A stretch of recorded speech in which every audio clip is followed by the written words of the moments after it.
All right, welcome to Tinfoil Hat live from the WiseWolf Gold and Silver Studios. That's right, just go to samtripoli.gold, use the promo code Tinfoil, and you too can get in on the precious metals game for as little as $50 a month. We've been telling you to get into precious metals. You guys should be doing it. They're just printing us into oblivion, and it's going to be interesting to see how precious metals work in a digital era of digital money. But anyways, enough of that. Very excited to have our next guest on. I give him all the credit in the world as being one of the OGs of this shit, of this wonderful thing that we do called conspiracy content. Him and what is the other one I was talking about that we talked about recently? Anyways, so he's one of the OGs of it. Very excited to have him on. Please welcome the one and only from Higherside chats, Greg Carlwood. How are you, Greg? Hey, what's happening, man?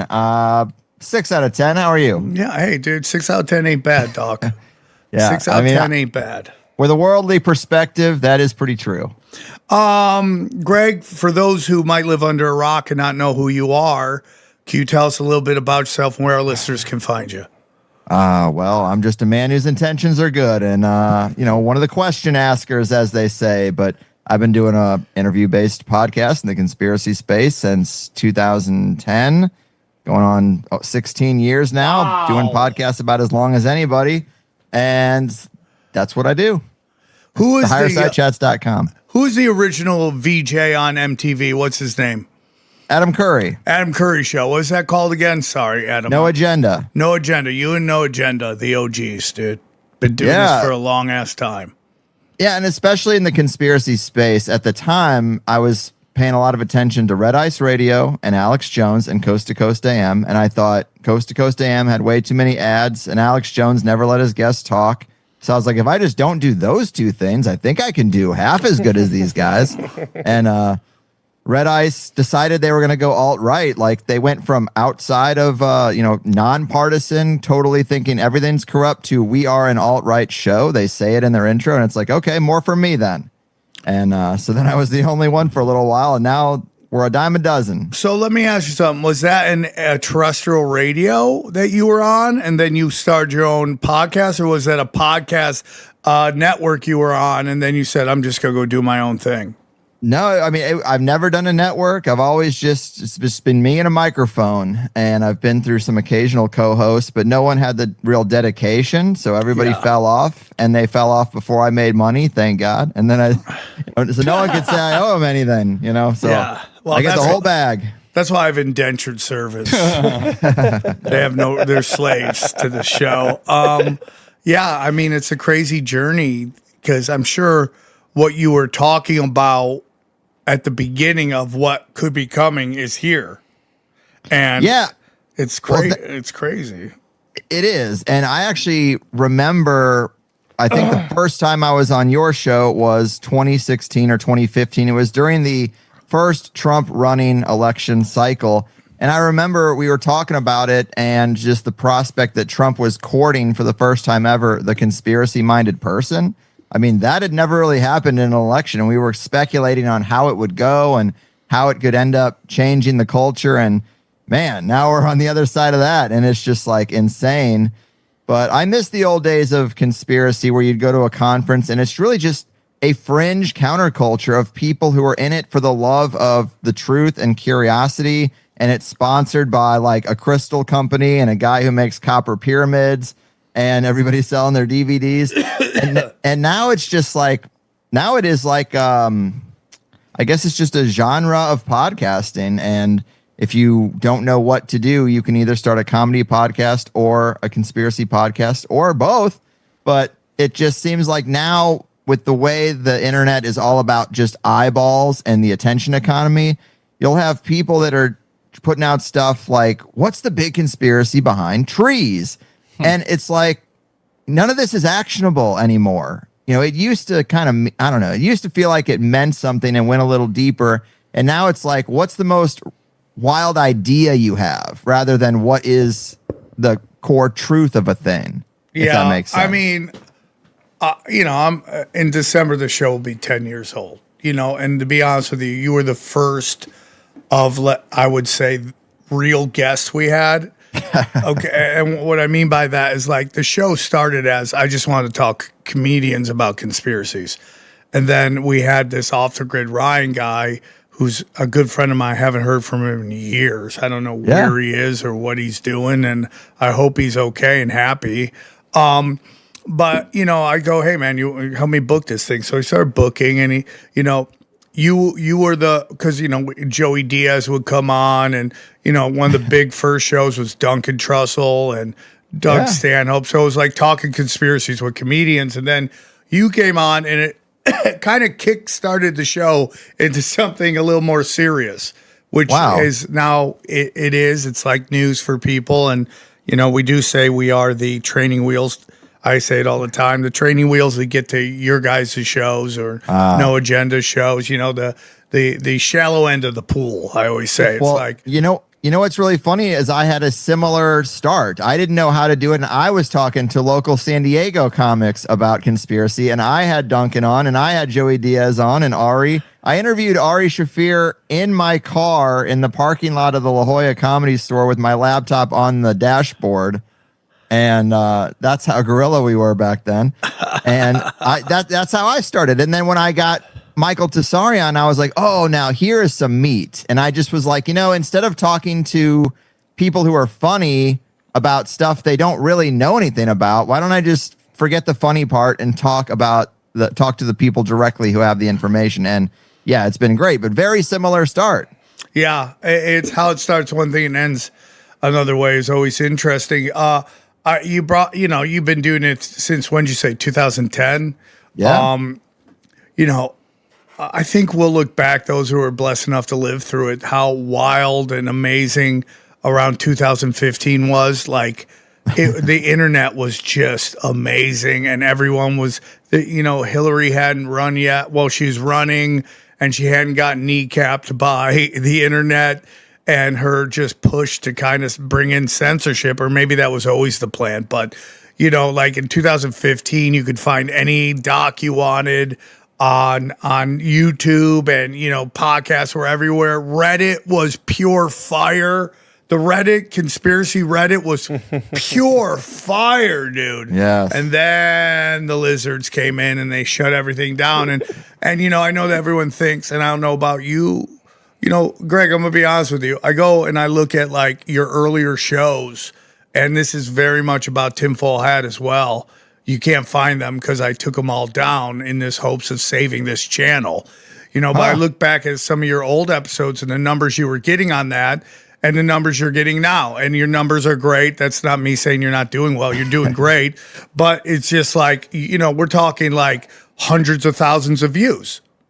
Yes, and you can't offend me, by the way. Like, let's not even tiptoe around stuff. But like my channel now, so my show is mainly audio only, and I've only done video the last year, so I'm playing catch up on that. I was late to that game, but still, the audience is 90% audio. But if you look at my YouTube channel, it's in shambles. I got 100,000 subscribers, but I can't barely get 10,000 views. So there were I could have sworn I saw, because I texted you about it, that when I went back to the early years of your show, I thought you had episodes on there, and I thought I saw them get hundreds of thousands of views. Was I wrong on that? No, you're right, but they were just audio episodes with a static screen, or maybe they were a clip from when we did a live show together, like the one with Eddie Bravo arguing with the guy in the audience, the Earth scientist, as a clip that's got triple digits on my channel. But part of it is my fault, because when YouTube started like slapping me on the wrist and putting me in timeout and giving me 2 strikes and not letting me post for 90 days,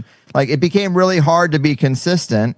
So I stopped posting there, and then I kind of did a bait and switch on people, which wasn't really the move, but I would make a show and I would post it like it looked like an episode, and then I'd say, hey, if you want to hear this, you got to go to my website because YouTube's fucking with me.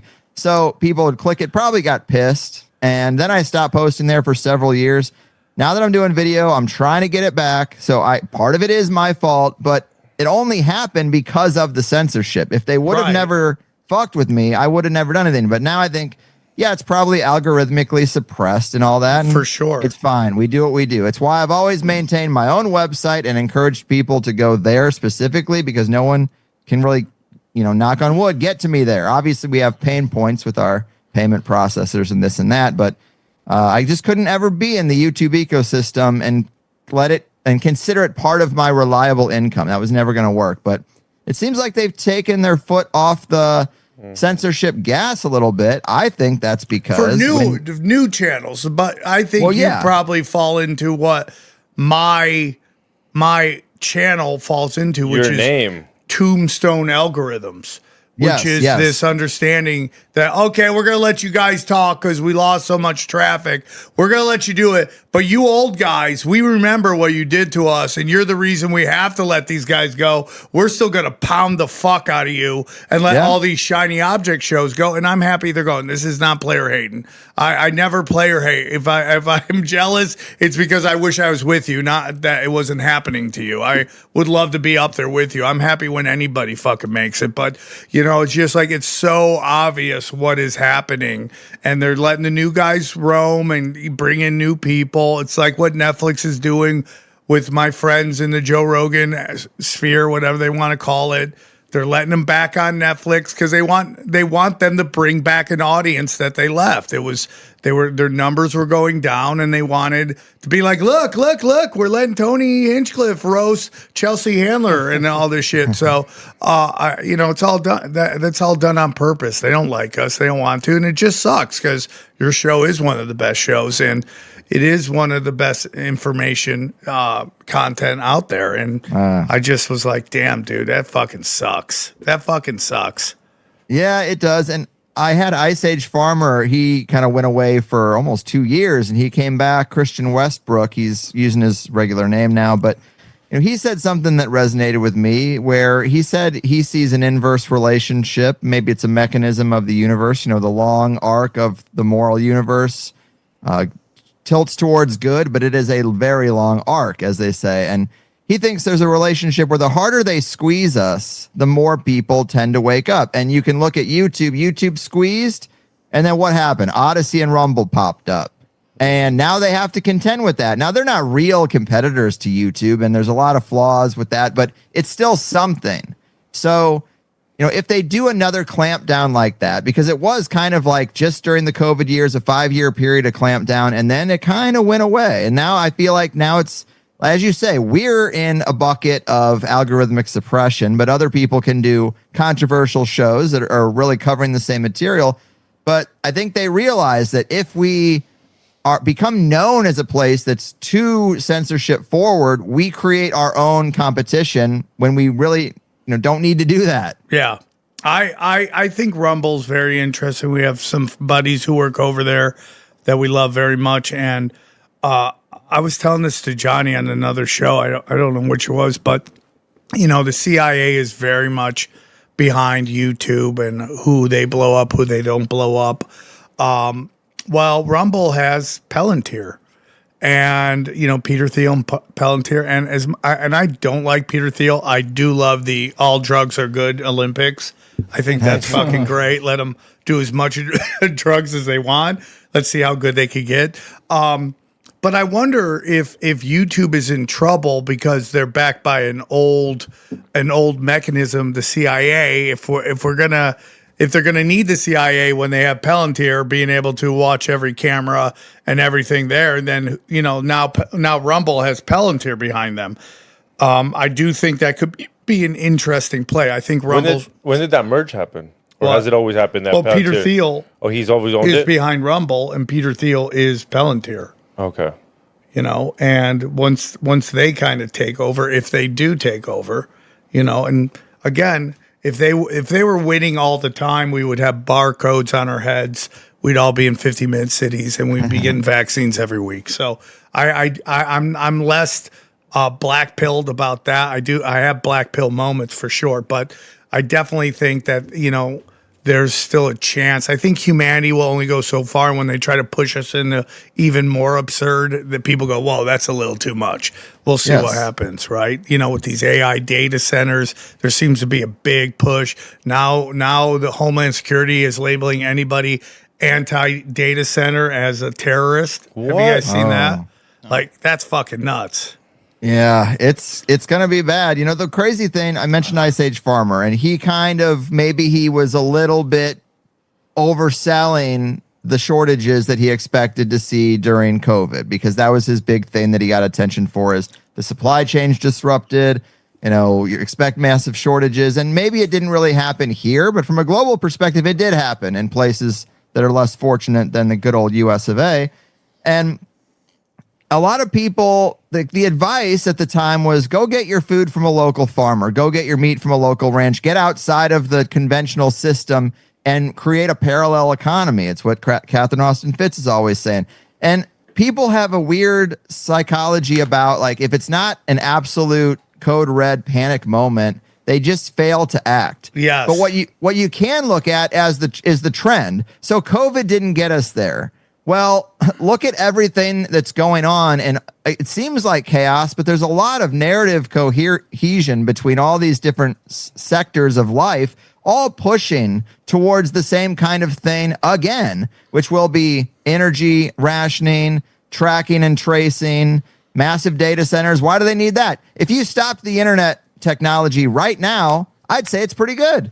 Everything moves pretty fast. What do we need these data centers for? If we have this without them, then we should be good. But what we don't have is digital IDs and programmable money and the tracking and tracing of every single individual and their AI companions spending their own money for them, and rules on what money can be spent on what, and the carbon credits and all that. So just because it isn't here today doesn't mean that isn't the trend. I don't care if it takes 2 years or 20 years. That's what they're going to continually try to do. It'll be a new operation, and then it'll probably cool off for 5 years, as it did, and then another new operation. Right now, it's World War III and data centers and the Strait of Hormuz bullshit, and they say that problem is really, really bad, and it's going to affect gas prices for several years, and who knows what. Like, another thing Christian Westbrook said is, this year we're eating 2025's food, but in 2027, there's not going to be nearly as much food as there was, because the Strait of Hormuz crisis was strategically engineered to happen right during harvest season. Many farmers did not have the diesel to actually farm their crops, so they watched acres of crops just die, and that's the food we're supposed to eat next year in the grocery store. So that's going to be fun. I just had Joel Salatin on from Polyface Farm, probably the most famous farmer out there, the lunatic farmer. He said that fertilizer prices went up so high that some farmers were lucky enough to have a pre-contracted price. You know, the corporate world, you contract this price out in advance. It's not going to go above this. These are my margins, all that. And so some farmers who had a pre-contracted price, they said, look, I'm not even going to use fertilizer this year. I'm not going to plant this year. I can make more money just reselling the fertilizer at the current rate than using it. So that's another farmer that's not planting. So now you have half the farmers can't get the fertilizer they need, which they don't actually need, but in the corporate death system, they need it. And the other half are like, I'm not even going to plant. I'm just going to sell it to the other guy who now has to spend twice as much to get it. So what's the price of his food going to be next year? So these are the things. These are the trends that will continue. And, you know, it doesn't really matter if your store shelves are empty, if you know that's the direction they're going. So it's hard to get in front of problems that you don't see happening until 5, 10, 15 years down the road. But these are psychopaths. The management class hates us, and they're going to continue to try to do these things. And it's just like I've been trying to say, if they just give us nice things, they could probably get everything they wanted. Hey, guys, you got a fucking, you got a cell phone. Your wife's got fake tits. Nice you own a house.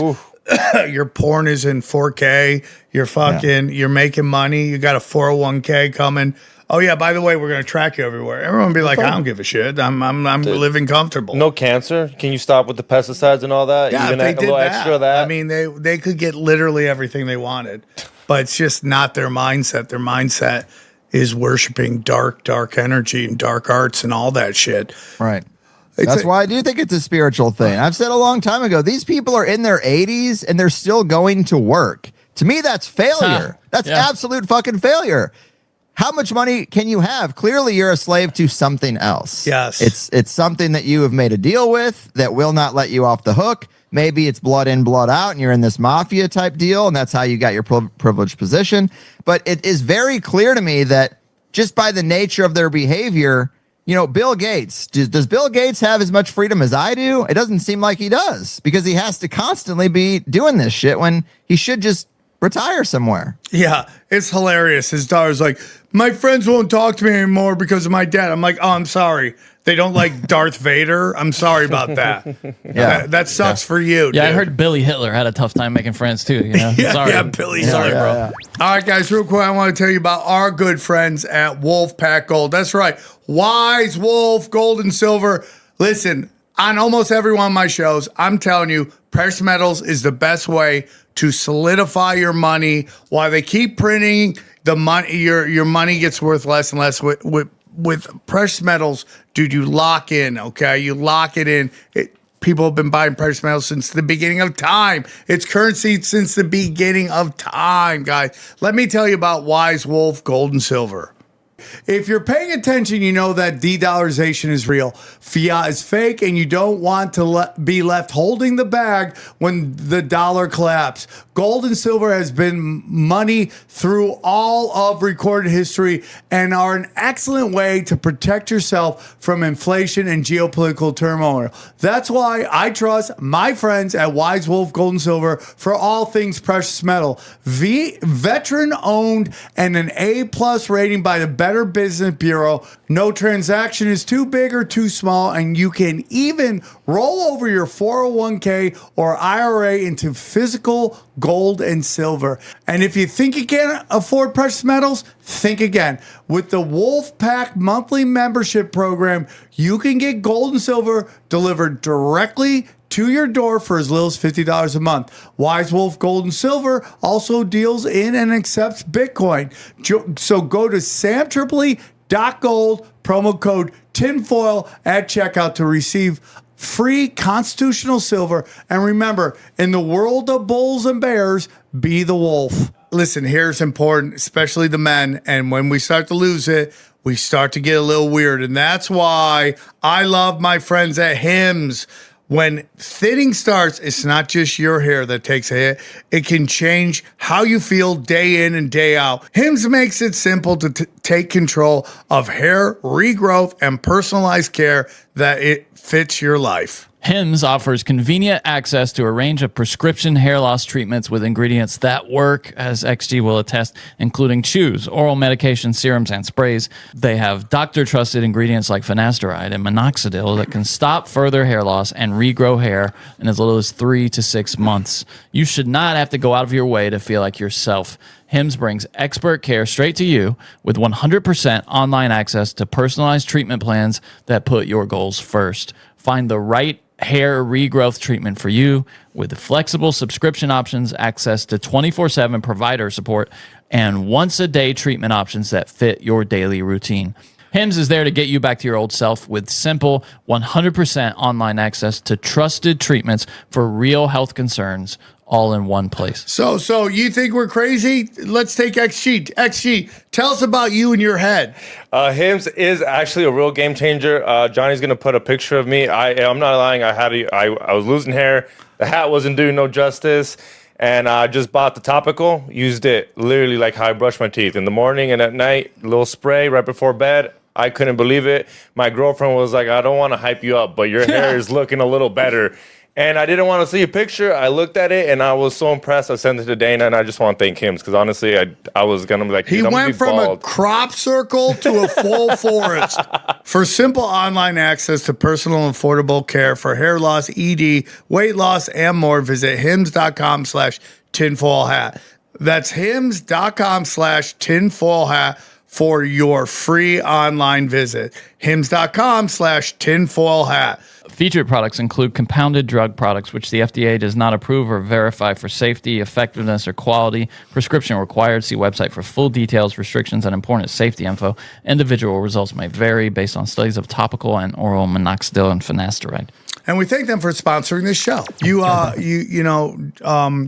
Johnny and I always discuss all these old rockers that are still performing. Like, what's his name that they run audio? They run. Oh, Frankie Valli. Oh. Frankie Valli. Yeah, why is Frankie Valli up there? Mick Jagger, all this stuff. Yeah, just stop. Can you? I mean, at least Jagger can move. Frankie Valli can he just waddles around, and he can hardly lip sync. That's how just completely out of. I mean, he looks like but for so some reason, when we talk about someone who sings, I can maybe believe that they still love to do it. But a politician, at 80, you still want to go into fucking Congress and go and sit there. That's the one that literally blows my mind. power. Where you're a That's slave. power, though, man. That Yeah. power. Mitch McConnell. Mitch McConnell, just stop. Yeah. You're going to die soon. Don't you want to just enjoy every day? You want to go stand at the fucking podium with all these idiots and just constantly navigate these giant crowds and just give it up? Yeah, but they got something on him, so he has to keep going. And none of them I seem think happy, right? None of those. None of them in seem politics happy, no. Yeah, maybe they're just happy they're still alive because the threat of getting assassinated is constantly there. Yeah. Yes. Greg, you brought up that you had just lost a friend. Can we get into that real quick? It's a sad day. He's been on the show before. I think he's been on it twice. Gordon White passed away unexpectedly this month. Yeah, I'm surprised you didn't hear about it, but whatever. A lot of things are happening. David Wilcock also died. Peter J. Carroll died. But yeah, so Gordon, 44 years old, one of my closest confidants and closest colleagues, one of the only people, maybe besides yourself, to really transcend from just the work life, partition in my life. I have a work and personal partition that really doesn't get crossed very often. But you've met my wife, one of the only people I've ever done shows with who's met her. But Gordon was really something else. He was one of my closest friends from the show. We would talk all the time, many years going. The only other person I did live shows with besides yourself. And, he was always pushing me to, like, he was living in Paraguay. He's a real world traveling wizard. And he'd be like, let's meet up in Panama, bring the kids. They have really good systems out there. So he was always pushing me to travel more. And I know that the trajectory of my life is far different now because I'm not going to do a lot of things that I probably would have done with his motivation. But what happened was he was working on his third book in what he calls the Dot Trilogy. He has Starships, Animistic, and then he was working on this third one. And he was doing a lot of ayahuasca and hanging out with a lot of indigenous shamans and healers and various spiritual systems, magic systems in Central America, South America. And what's crazy is we don't know a whole lot.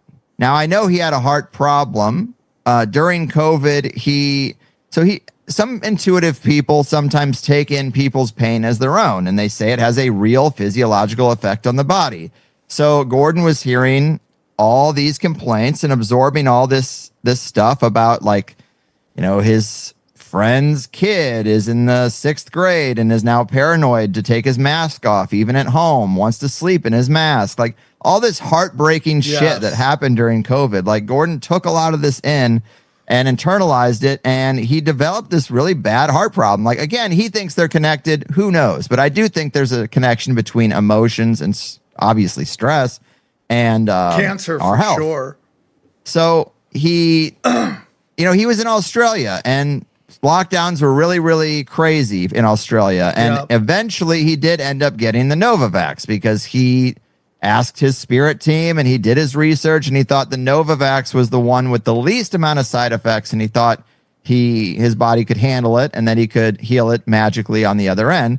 And so the thing that people are getting twisted is, like, he didn't get the vaccine and then have heart problems. He had heart problems, then maybe took something that exacerbated it, and then, had regular flare-ups where his heart would be a problem. I remember him texting me and being like, how you doing, man? And I said, well, it's yesterday was St. Patty's Day, so I'm dealing with my stomach is not loving all the green beer yesterday. He's like, oh yeah, I woke up and my right arm was tingling, but just got to get on with the day. And I'm like, man, these are red flags, buddy. And then you're doing ayahuasca, and he died in Cusco, which is Cusco, Peru, is one of these cities that is like at a mile high elevation. And people also frequently end up in the hospital with heart palpitations because of the elevation. So I feel like there is a bunch of issues here that all point to putting pressure on an already damaged or weak heart. And the thing is, this is my speculation because the family won't really say anything. They say he died of natural causes. Well, I guess that's what that means. But what's odd is I know he was investigating a church.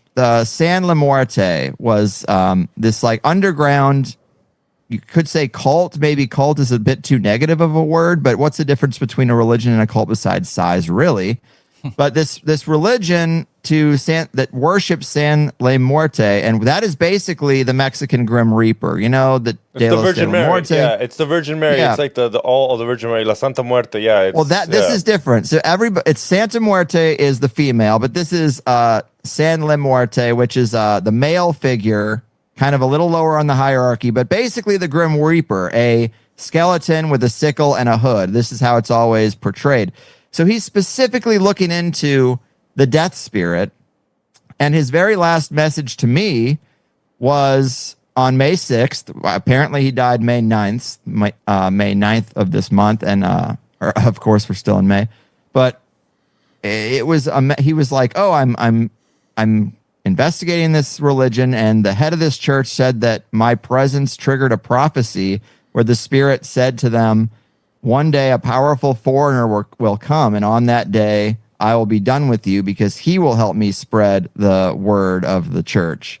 And that was the last message he ever sent me. And then the last post he put on Substack was a little figurine that was an idol made of San La Muerte. So his last post is literally a picture of the Grim Reaper. That's crazy. And his last message That to me is the nuts. same. And then he dies at 44 years old and nobody will say anything. Now, through our personal conversations, I know that his family did not really respect his work. Let's just say that. So the fact that they're not really jumping to inform the internet or his internet friends is what I'd probably be reduced to of what happened. You know, it's really sad because there's plenty of real friendships that are formed through the internet, and a death can be taken just as hard as it would be for a brother. Like it is really hard. It's hard not knowing. Those little details are strange.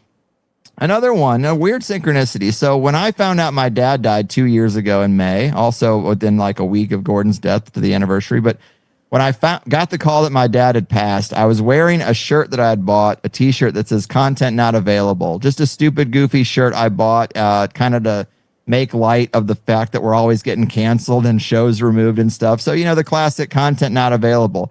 And I just thought it was morbidly funny because my dad had a good morbid sense of humor, and it's like, oh, the day you die, I'm wearing a "Content Not Available" shirt, like, and you're not available. Oh. When I woke up and got the message that Gordon died, I was wearing the same shirt. Whoa. And that's weird. crazy. That's weird to me. I've got like 50 t-shirts. Whoa. Maybe don't wear that shirt anymore, right? Yeah, can we retire I'm going to that burn shirt? it. I'm going to Can we burn it. retire it too? Yeah, it's got to go. Anytime But I it's- text Greg, what shirt are you wearing right now? Yeah, dude, that is beyond. Sorry. Well, for I think that was his last post, and it's a little figurine, like a Lego of like. Yeah. So this gets even crazier because through the grapevine, somebody put me in touch with the head of that church in Central America.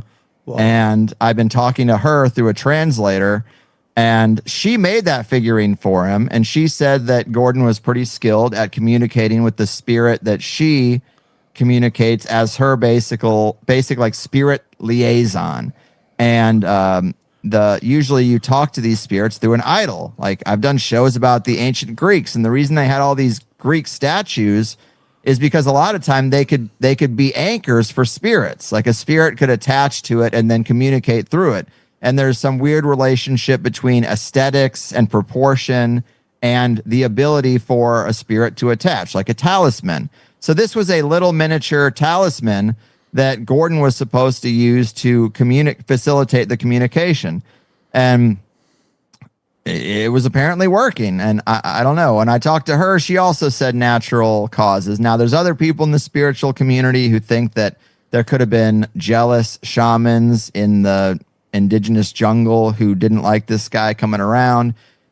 He could have had a curse put on him. I mean, I don't know. I don't like to get all Harry Potter with it, but magic is real. Yes. So if you think magic is real, these things can't happen. I don't know to what degree, but Gordon, his impact to me was he made magic real and he made conspiracy real in the sense that he always kind of, the anchor to his work, I think, though it was vast, was that the biggest conspiracy there is perception management to make us feel small and to make us feel like we don't have any power at all and to make it seem like nature is just trying to kill us and nature is scarce and competition based. When the reality is nature is actually cooperation based.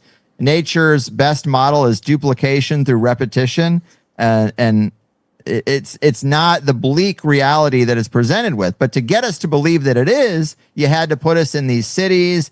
You had to get us to divest from natural living and live divorced from nature, and then control the perception of it. Give us the archetype of the poor farmer, backbreaking work in the Dust Bowl, barely scraping by, one crop away from abject poverty and just starvation.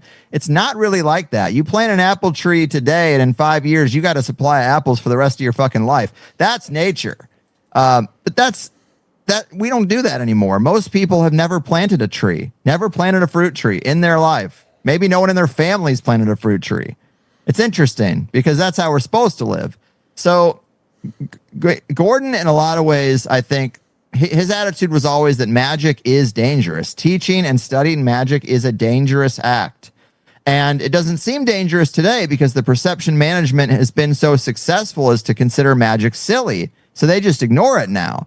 But all throughout history, one of the most dangerous things you could do is possess some of these grimoires that are on my shelf behind me. Some of the grimoires that Gordon did courses on for Rune Soup. This was dangerous stuff, and there was a monopoly on it only within the secret societies and the top, upper echelons. So I think the reason why we had such a bond is, and because, I think we all have friendships where like, we know I'm clearly the B side of this relationship. This dude's funnier, smarter, always has something more interesting to say. I don't know why he likes me. I think a lot of us know we have relationships where we're clearly the A side, where people in our lives come to us because we satiate their curiosity and stuff. But I think the reason he liked me is just simply because the magic community is such bootlickers for like the liberal establishment. Johnny, doesn't that remind you of the guy from the band that we had on? Remember, he was like talking the guy about from Blondie, right? Blondie. He was talking about Gary Lockman. Yeah, we liked him. It was a weird interview. Well, he has that false paradigm in his head of politics. Yeah, that is just he's antiquated. He's from that generation where it's like they're calcified in good guy, bad guy in the left-right paradigm, right? Like he's stuck in that. And it's, I see that in comedy as well, where it's like this inability to understand that both sides are two wings of the same rotten bird, but they just can't because they grew up where the church was evil, conservatives were evil, all that stuff. And the progressives were just trying to fight for equality and love and just to live their life. And then when the left is canceling everybody, they thought that was fine because they were canceling the right and fuck the right and the right's bad people. And I would just be like, dude, they're doing the same things you hated that the right was doing in the 90s. They're the exact same game plan. How do you not see that? I get called fascist, Nazi. I got called racist this weekend. I got called anti-Semitic. Most of them were jokes. But still, behind every joke, there's some truth. And that was just your mom. Yeah, that was just, but and that was in Austin. I got called those things. So the nuance of it is they just can't see it. So I think you're totally right. This I got hired to do Fat Mike from NoFX 50th birthday party. This was like 10 years ago, I'd say. And the things I saw in there were absolutely insanity, dude. And I was like, I'm a knuckle dragging scumbag. I'll be the first one to admit that, dude. I'm working on my vices every day, like trying to get out of that mindset. And I was shocked at what I saw. And, but they're all from the progressive left. It's all progressive left stuff. It's progressive left bootlicking, like you've said. Yeah, and Gordon was outside of the political spectrum, but the things I've seen said in the wake of his death, it is so insane to me. I won't even elevate the names of the people saying it, but other people in the magic community, they'd be like, oh, he did contribute some good things, but he was a COVID denier. And it's like, that was 6 fucking years ago. If you're going to reduce all of his work to COVID denier, you are the one with a mental problem. You are the one still stuck on COVID. Gordon was over COVID. It's just like, and I said something to the guy too. I couldn't help myself but rage respond to him. And he's like, well, you encouraged people to go to COVID speakeasies, so that tracks for who kind of guy you are. I go, yeah, keeping people in business because I'm not afraid to go out and get a sandwich. That's not an evil act. Yeah. In fact, it's a very compassionate act. I put myself in your paradigm. I put myself at risk to keep a mom and pop deli that's been there for 50 years in business so that they didn't end up on the fucking street. But in your paradigm, somehow I did something bad, negative. They're it's mental goldfish, illness. dude. They're goldfish. They only see what's in front of them. They'd have no ability to look back and go, hey, everything I thought that this thing was did not happen. And on top of that, their algorithm is shielding them from any data which states that their position is completely and utterly wrong. And there was a guy who would attack me on Twitter about COVID, about how I was a COVID denier and all that shit. And I would just send him every link I got in my algorithm about all these deaths, all this. He begged me to stop sending it to him. Please stop. I go, no, dude, you got to see the other side of the discussion. Your algorithm is lying to you right now. It is keeping you comfortable. And it's just like, it's also that this thing that there's these people that are just feel like they can't compete in society. So they just go just so hard the opposite way. Yes. I saw this girl, let's just be kind here. She was alt attractive, right? She wasn't your typical. Yeah, that's just me trying to be nice because, who am I? I got bad angles. Who am I to judge anybody? Attractive, yeah. I say that about female comics that aren't your traditional beauties because they tend to be the funny ones, right? Because they're alt attractive, right? They're not your typical fucking gorgeous girl that gets everything handed to them. So they need to fight for it. And that's why they're so funny because their experience is so much different to a girl who suddenly realizes how attractive she is and how easy life is now. So they had to fight for that stuff. So I'm going to say this girl is alt attractive, right? She's attractive in her way. And I can see how someone could love her, right? But there's a part of me that goes, this woman doesn't think she can compete in the dating pool.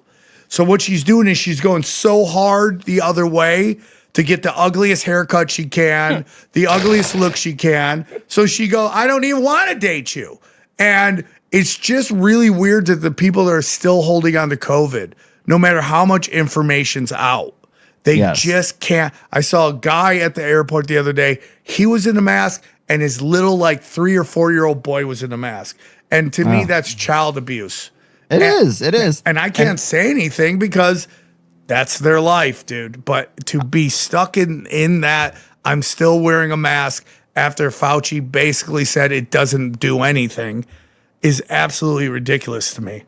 Right. And, I think we're both so sick of hearing about COVID and talking about COVID. I'm sure the audience is too. But, in the wake of Gordon's death, a lot of people have been talking about the cancellation he went through. And as his friend through the whole thing, I didn't think it was a cancellation. I thought it was 2 assholes that were just picking apart his COVID commentary and didn't agree with it. But apparently it was more severe than that. But what they did is they went into his private membership community and took private members' content and pulled it out and put it public. And that's not good to do because there's context. You're talking to a specific audience of people who are prepared to hear what you're saying. They've been vetted. They've signed up to hear this. And then you put it out publicly and it sounds a little harsh. But I think a comic should know that you sometimes say things with poetic license. He was a great, great writer. I mean, goddamn, pull up any of his blogs and you'll probably laugh a dozen times just going through any topic he wrote about. He was so funny to me. And just let's say, and a part of being funny is being sharp as a writer. And so he had said something to the degree of, manage your behavior during COVID. Pay close attention to your own behavior, because if you go through history, sometimes when people are siding with the state and the state is doing something wrong, when you come out the other side, those are the people who get put up on the fucking wall. And he's not wrong. That's not a wrong statement. I can't agree more, dude. And he was using poetic license. He was basically saying, make sure in this time you act in a way that you can be proud of on the other side. Don't act out of fear. Don't do things that are anti-human because you're scared. Like, really sit down, take a few deep breaths, and make sure you're pro-human and anti-state, and we'll all get through this. And it was really a positive message of, like, just manage yourself because you might be judged on the other side of this chaos. And that's true.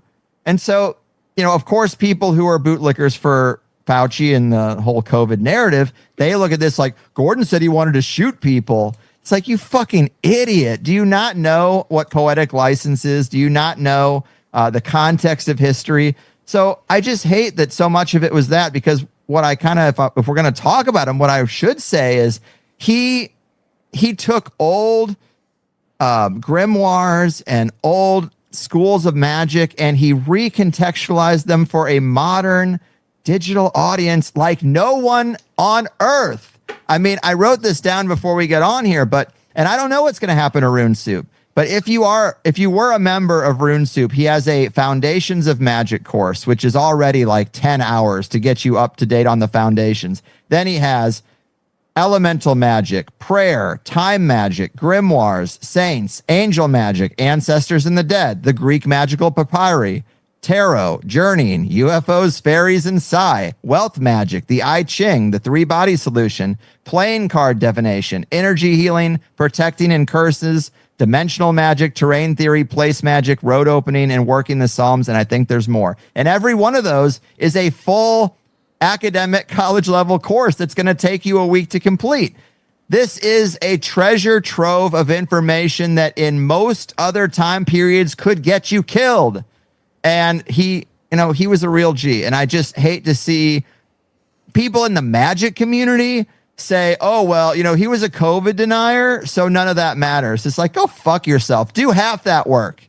Do half as good as that.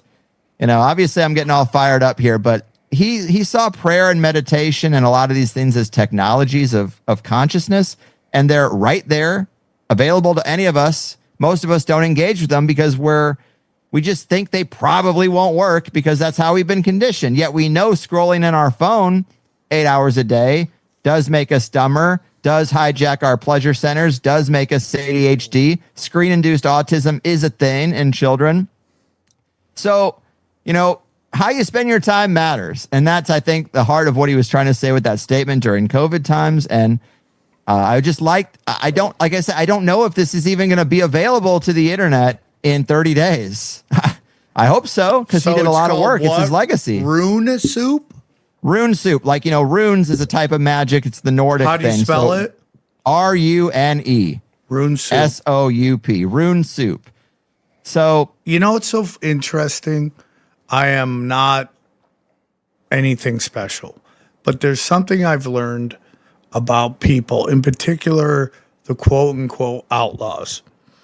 The outlaws hate the establishment, but the only thing the outlaws hate more than the establishment are more outlaws. Mm-hmm. They really love a groupthink, and that they're fighting they're Don Quixote fighting windmills, and then the outlaw of the outlaws, that's who they hate, the outlaw of the outlaws. They hate that guy because he shines how they're not really keeping it real.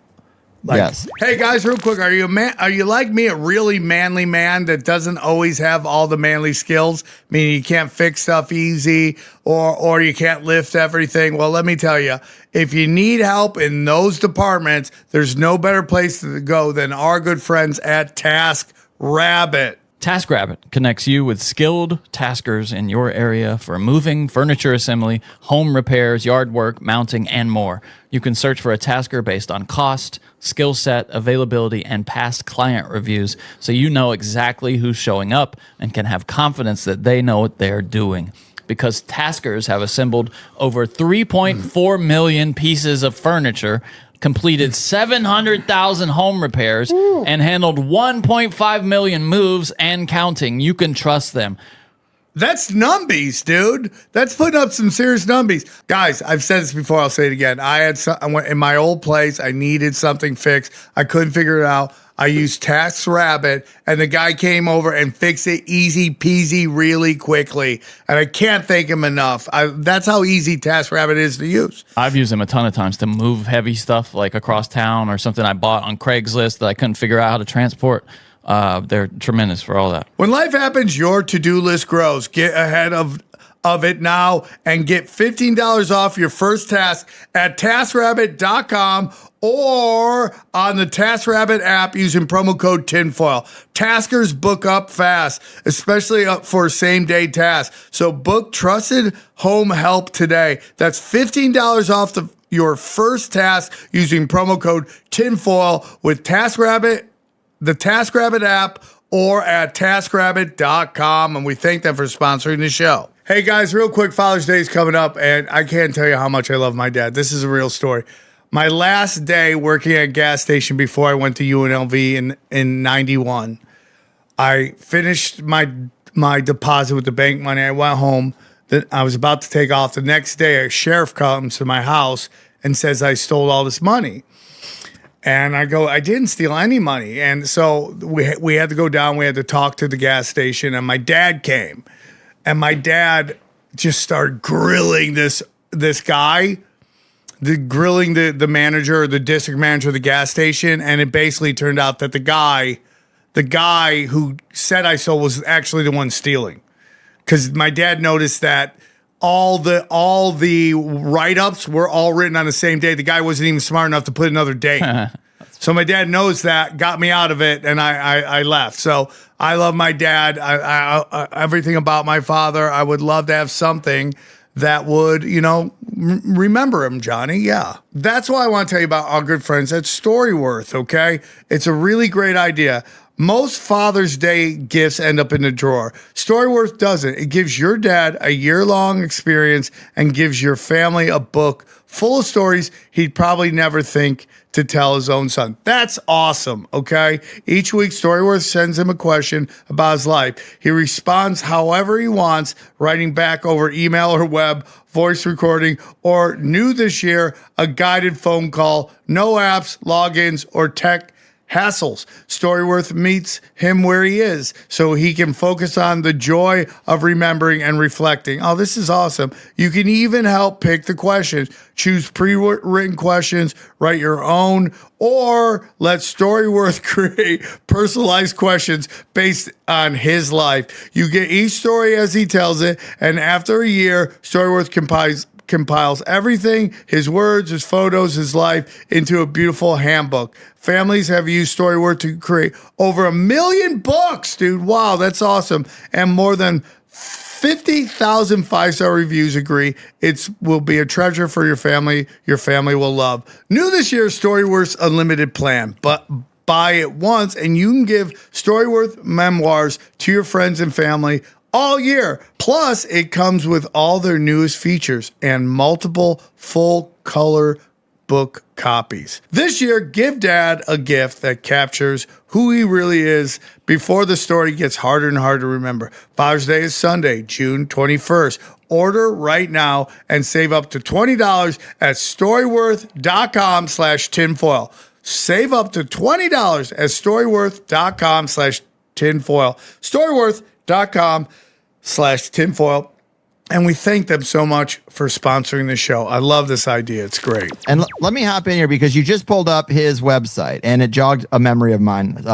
So his last Substack post was this Grim Reaper statue, but his last post on the website was a tribute to Peter J. Carroll. Now, Peter J. Carroll is the guy who basically started chaos magic, which is the discipline that Gordon would say he was resurrecting, which is basically take what works and discard the rest. Who cares what system it comes from, what culture it comes from? If it works, use it and fold it into your personal religion and your personal magic. So that's another weird synchronicity that his very last post there at the top is a tribute to his magical hero who also died basically the same week.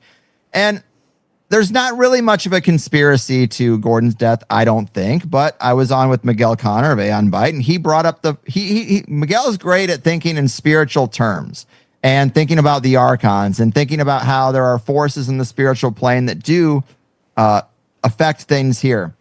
And he was making this argument that it almost felt to him like the spirits, they know where we are. We're about to be in a big pressure point for World War III and a very tense couple of years. And they're clearing the board of the gurus and the spiritual mystics who had the best advice for these times because they don't want us to have that.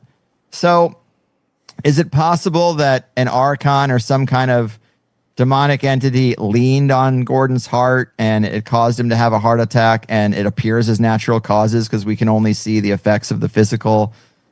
It's possible. It's interesting that Peter J. Carroll also died. Of course, he was far older, but I've heard about another couple of people. Magic really isn't my thing except through Gordon. So I know there's a couple other people in the magical community who've also died recently. And I've heard researchers break down this trend that if you go back in time and you look at really tense periods, a lot of mystics and gurus die right before these periods because they don't want these examples out there leading their congregations through tumultuous times in a positive way.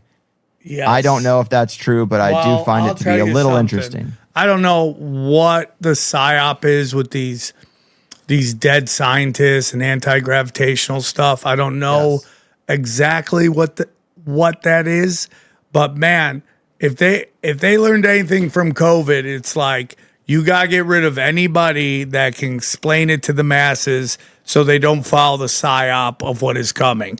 So you eliminate anybody that could go, this is not what is happening. And you even had a moment where what's the black physicist that's famous? The pop black physicist. Neil deGrasse Tyson, writing a UFO book now. Right? So he came out during COVID and was like, you guys got nothing to worry about. It's fucking fine. 2 weeks later, a sexual assault allegation comes out, and then bang, he's right back in line. He's talking about 1,000 genders. He's saying whatever they want him to say. So I think they learned a lot from COVID. Maybe they had forgotten, but they learned a lot from COVID with all these people coming forward, sound the alarm that something doesn't make sense. And maybe with these scientists, they did the exact same thing when it comes to this Project Bluebeam UFO thing going on. So when you bring up, are they trying to get rid of the shamans? I believe that's 100% possible. Now, my question to you is, and I'm not trying to get you to say either way, is it possible that somebody in this cult was not excited about the thought of their entity leaving them for an outsider? Yes. I consider all possibilities. I absolutely don't know what happened or to what degree that stuff was involved, but and I hate to reduce Gordon down to here's another guy who got into magic and then got burned or died at a young age, because I think he was so skilled and talented at that stuff that I wouldn't want to reduce it. But we all know it's dangerous. I mean, either people think it's bullshit and not true at all and all superstition, or they stay away from it because they think it's dangerous.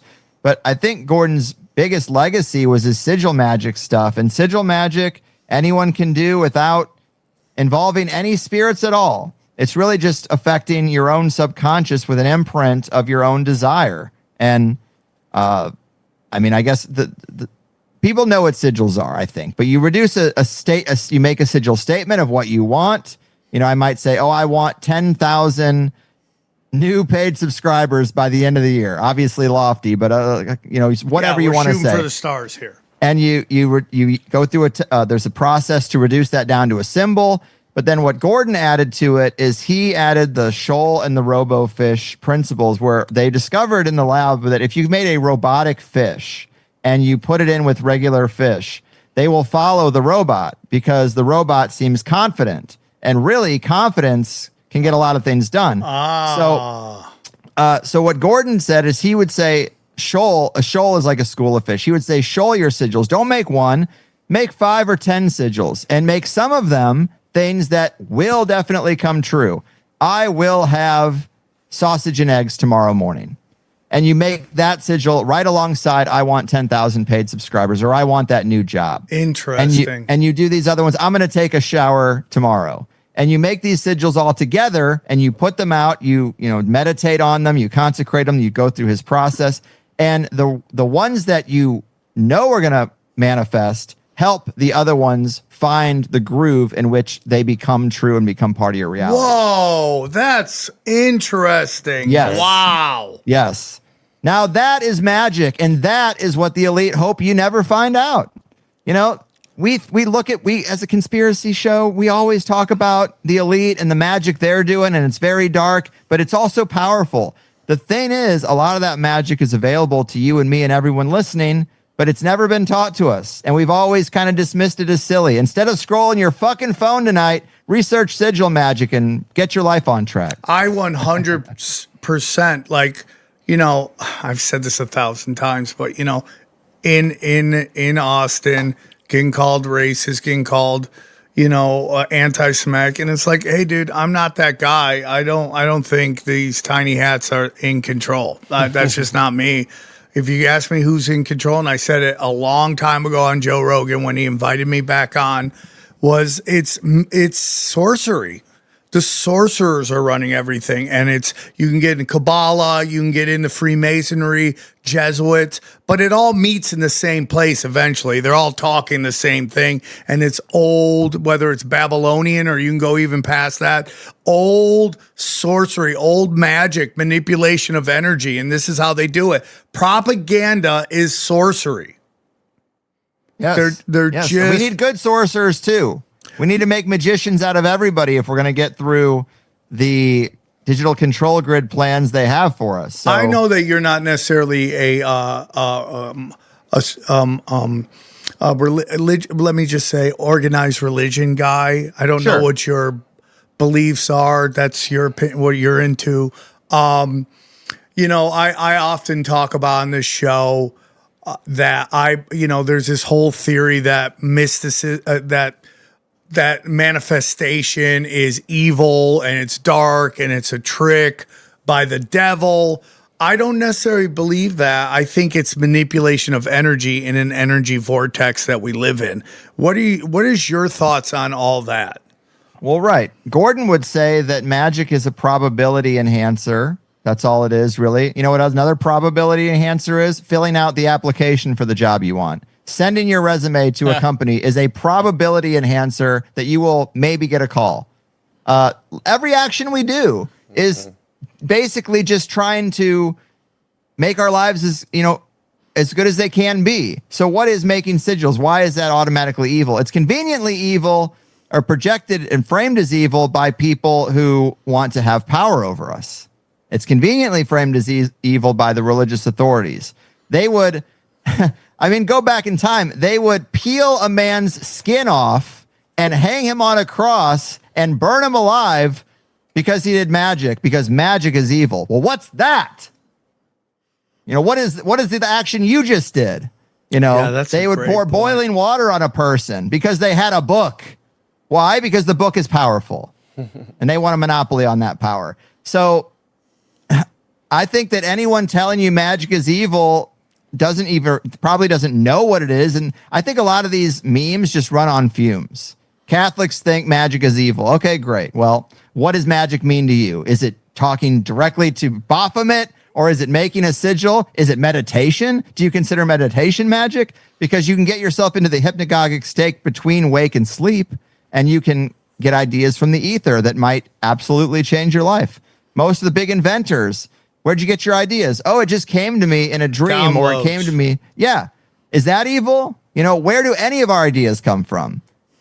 We don't know. So this categorization is just silliness, but it's usually people who want to have power over you tell you it either, if they can't tell you it's fake entirely, then they tell you it's evil because that's the next best thing.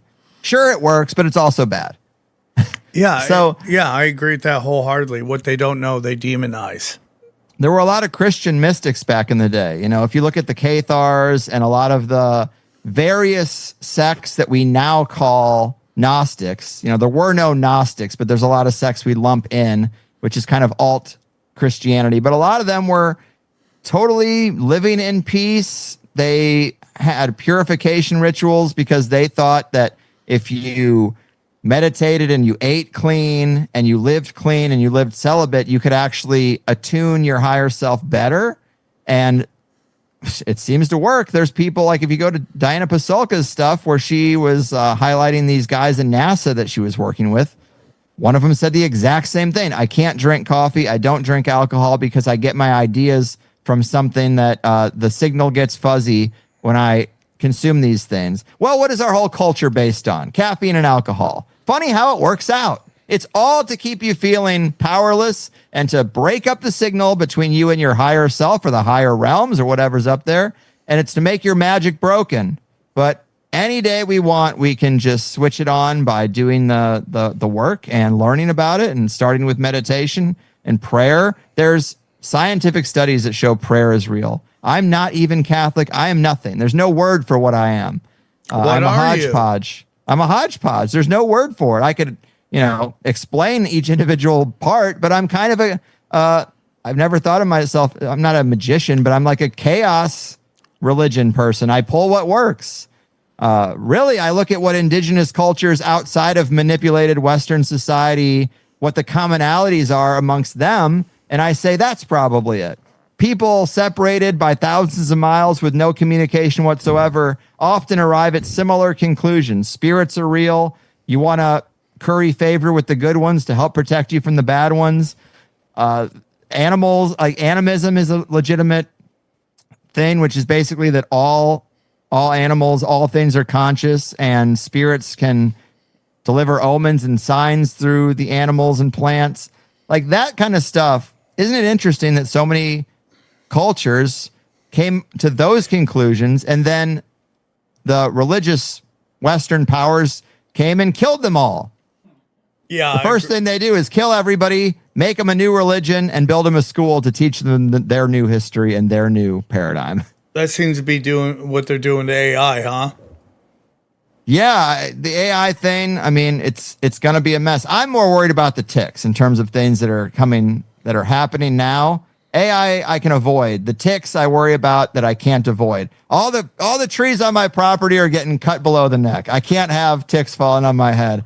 I'm joking, but I am a little paranoid because they have been trying to make us fear outside to get us to volunteer to come into the cities. Come into the cities. It's going to be good. They want us to volunteer. So they try to tell us that the sun would kill you. But people realized actually the sun is needed. The sun on your skin and the sun in your eyes without sunglasses has serious physiological effects that are helpful. Grounding, forest bathing, these things can cure you from pretty radical transformations from pretty severe autoimmune conditions. So you didn't get me on that one. I'm not afraid of the sun, but I am kind of afraid of these ticks. This alpha Gale syndrome freaks me out. I like my steaks, and the rates are going through the roof. It's concerned. Did you have A.W. Finnegan on? No. The guy who wrote the Sleeper Agent book. You might look into him. I can hook you up. But please.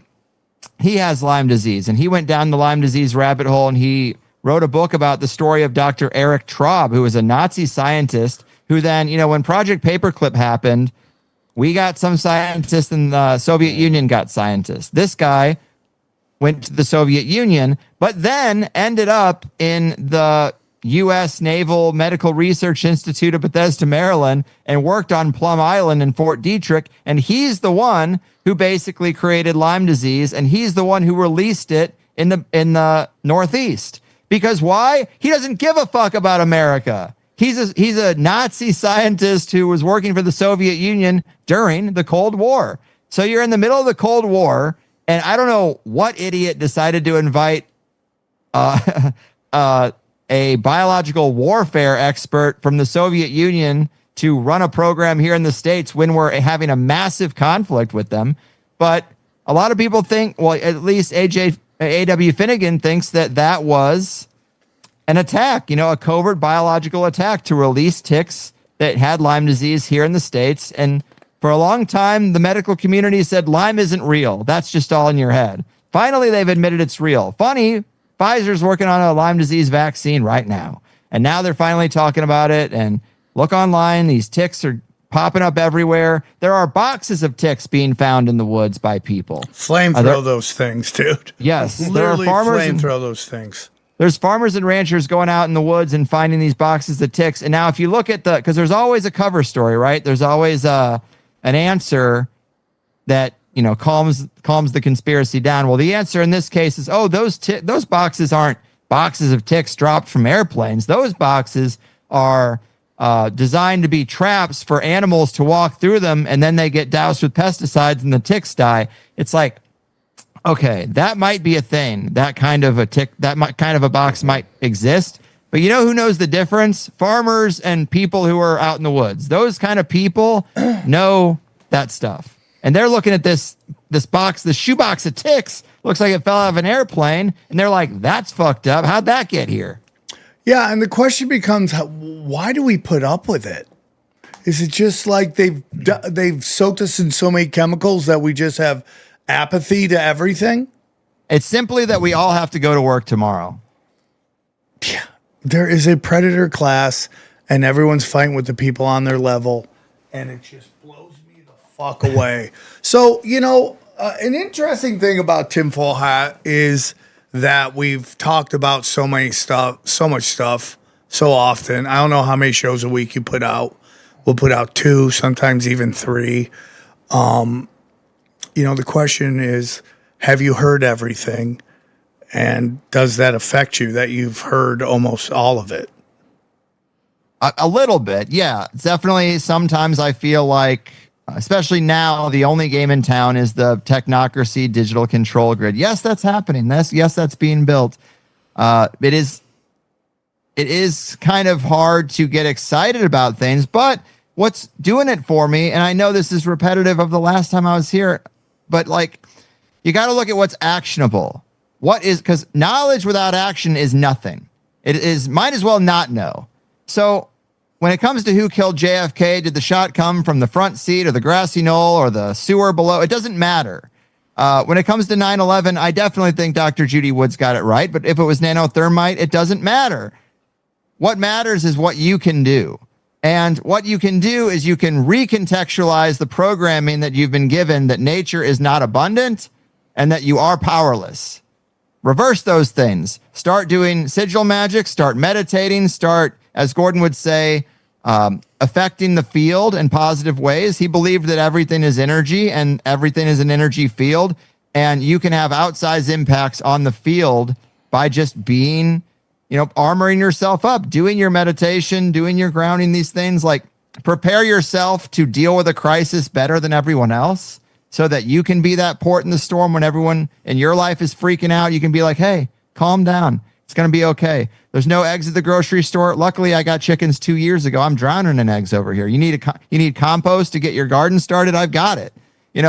We can be the stewards of our neighborhoods, of our communities. We can be there when they're freaking out about things that they see on the news because they've been traumatized and MK Ultra'd and stressed out to no degree. That's our role. We are, if this is some kind of, Gordon would say you don't get to fight Sauron. That was a big thing is first off, who do you think you are that you get to fight the elite? You're not even on the same level. So you don't get to fight Sauron. Sometimes we have this attitude in the conspiracy world that we're going to do this battle with the elite and then we're going to win and then the world's going to be fixed. No, that isn't it. But what you can do is take your corner of the world and make it better and say, fuck all that. I'm not going to let it get to me. Giving them too much attention makes them too big of an impact in your life. But plant some fruit trees. I hate to reduce it down to something so silly, but you've got kids, I've got kids. On this land that I have now, when my kids are 18, there will be 40 fruit trees on it. There will be things that yield forever or, for a long, long time. If you wanted to, so here's another rabbit hole, but people bring up Babylon and all the math and the science and all the different things we were given from the gods, right? The Mesopotamian gods taught us how to build civilization. One of the aspects of civilization is agriculture. Agriculture was a trap. Agriculture gets everybody in one place where the king makes the rules and who has what surplus and what supply. And they taught people to grow annual or annual crops, things that die every year. You grow them, you harvest them, they're gone. What they didn't teach them is to plant fruit trees and passion fruit vines that yield like 3,000 pounds of fruit over the course of their lifetime. You can plant things that generate abundance and yield every year. You don't have to do monocrop agriculture soaked in poison where you harvest it, and then if you had a bad harvest the next year, everyone dies. You don't have to do that. They did that as a trap, as a mechanism to control huge swaths of people in a hierarchical system with a priest king on top. That is what their gods taught them how to do. And they've done it to us ever since Babylon. So if you want to reverse that, look at things that grow in your area. It's very easy to find what zone you live in. Go online. There'll be food forest people on YouTube in your zone and look for things that thrive on neglect is the term people use. You don't even have to maintain the shit. It thrives on neglect. Find the top 5 things in your area to grow. Most of them will be way more nutrient dense than anything you'll get at a grocery store and free. And they regenerate over and over and over again. And you can cut off branches and replant them and give that to your friends. We have, these crazy huge mulberry bushes. They yield so much fruit. And I've cut off probably 50 branches and you just replant them. That's what abundance is. That's what nature does. You don't need the seed. You just take the branch. You just take a branch and you can propagate it. Yes. My 4-year-old daughter propagates stuff now. She thinks it's just fun for her. She doesn't watch television. She propagates twigs. This is the way. This is the way. It doesn't matter what they're doing out there. They can only control you if you're dependent on their systems. We've all heard the phrase, you can't bite the hand that feeds. Well, stop taking your food from the hand you want to criticize. Like, there's a lot of grumbling and rumbling, but if you're suckling at that teat, you're going to get everything they want to give you, the digital ID, the digital currency, and you're going to wait to the very last minute, and you're going to have to opt in because you haven't armored yourself up and secured your own freedom to be able to say no. That's what it's going to be about. It might be next year, it might be 10 years down the road, but that is where we will end up. So my question to you is, I got 2 questions for you. When was the last time you were, let's say, shocked or mind blown by something you learned? Well, ties into what we're talking about. Probably. So Dr. Heather Lynn, I know you've had her on as well. She is great. Her. She is great. So my last interview with her, she framed these secret societies as the Brotherhoods of Sacred Math. And I thought that was so great because she's basically talking about the spirit communication they had. Like I said, they were given these equations, but part of the equation is how to control massive amounts of people by creating bottlenecks and extracting value. And then they take this template and apply it to all kinds of things, taxes, food supplies. They're the middleman who takes the excess. She goes deep into entropy. But so this is one component of it. The other side of it is Bob Greenyer, who is a fusion researcher. If people remember Pons and Fleischmann, they were 2 scientists who said they cracked cold fusion in the 90s. They had a huge press conference. It was a big thing. And then, of course, the whole system shit on them, said, you did not crack free energy. You're just quacks. one guy died and the other guy retired and never to be seen again. That's how it works. Many people have cracked free energy over the years, and this is what happens. But Bob Greenyer gave a presentation, and I have a screenshot of it, but in his presentation, he said, my dad and my grandfather were both Freemasons. He's like, I'm not. I'm just a free energy researcher. When I was a kid, my dad woke me out of bed and told me to come outside, and he said, look at that part of the sky, and a UFO flew over, and then he put me back in bed. He said another thing that happened is when his grandfather or father, I can't recall, when they died, he got all their Freemasonic regalia. So he has all these metals, these very complex geometric metals. We've seen Freemasonic stuff, the fleur-de-lis symbol, the Jerusalem cross, the double-headed eagle. He's got all these metals. And he looked at these metals for the 33rd degree and the 32nd degree level of Freemasonry, and he said, oh my God, the exact patterns I see in the lab on my free energy work are these patterns on these metals. And it's like, yes, they've always known. They've always known nature is abundant, energy is everywhere, and the only way they can rule us is to make us believe that it's not true. Scarcity. They have to make us think everything is scarce. And it's not. It's not. Look at the history of people who have cracked free energy. Look at the guy who found how to make engines run on water. Another guy, he got engines to run 200 miles to the gallon. He could convert any engine to run 200 miles to the gallon. Somebody broke into his shop, trashed everything, and destroyed his work, and you never hear from him again. This happens. Dozens and dozens of people have gone down this way because nature is abundant, because we are God. This is a playground to experience reality, and it is the Garden of Eden. It is here. We've concreted over it. We've asphalted over it, but it is here. And the thing about nature is no matter how much concrete and asphalt you pour on it, it'll reemerge. It'll take time, but nature has time, and it will rise up again. And so all it needs is for us to kick over the first few dominoes, plant the trees, learn about the things that grow in your area. Get out of the fucking HOA that won't let you grow anything but pointless grass. Amen. This is another control mechanism. You got to get control of some land. They've taken it all from us. Go to the outskirts of town, get yourself an acre. You don't have to have a house on it either. Go to places where the land is cheap. That's maybe 20 minutes from your home. There's got to be a place. Get an acre, and instead of going to the grocery store, go out to this acre on the weekends. Plant your fruit trees. When they start to get bigger, propagate more for free. Get some chickens that run around out there. Get a dozen chickens that run around on this land. Get a solar panel door that locks at night. They will go in to their own coop at night. You don't have to be there. And you'll go there every day, and chickens lay about an egg a day. By the end of the week, you'll have 200 eggs for free.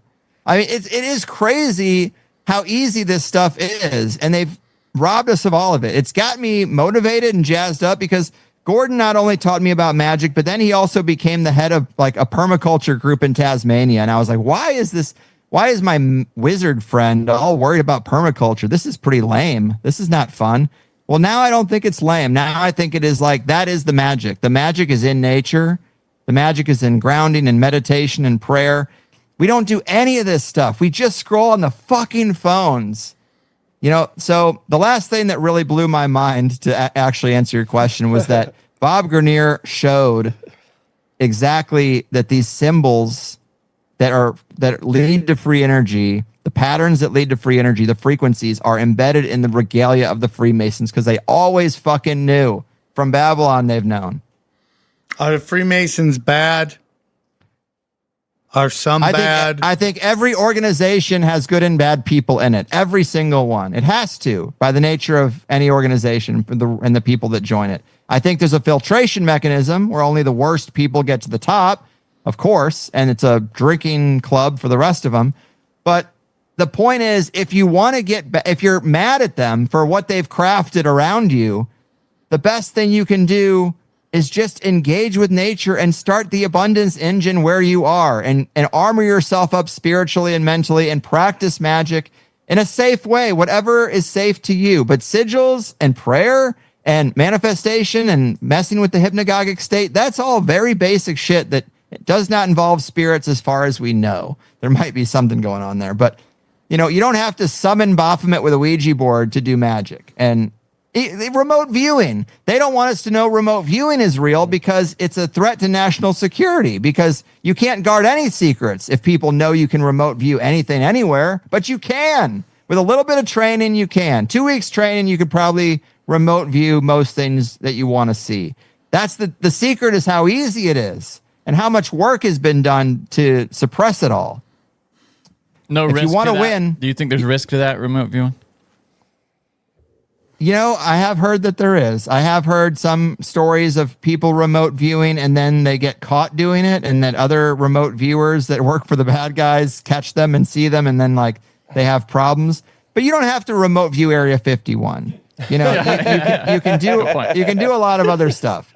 Really, I think that you should level up your own game to create abundance in your life in one way or another, whether it's money or resources or compost, because people are going to need you. And, the same people in our lives, if we have the strength to do it, the same people in our lives that think we're the crazy conspiracy people, in 10 years down the road, they might be asking you, hey, how do you take care of chickens? How do you make compost? Please help me. Because the writing's on the wall. And do you have chickens? Oh, yeah. Are you happy in Florida, dude? I miss all my friends in California. I miss so much about it. But in terms of what's best for my family, yeah, I fell on the sword. I have no social male camaraderie out here. That's all girls. That sucks. Well, it's just my wife. We don't know anybody. Me and my wife and my kids, that's all I got. And the internet. So my closest friend that I, really vibed with the best is dead. My dad is dead. My mom's 82 years old. She's going to need to be taken care of soon.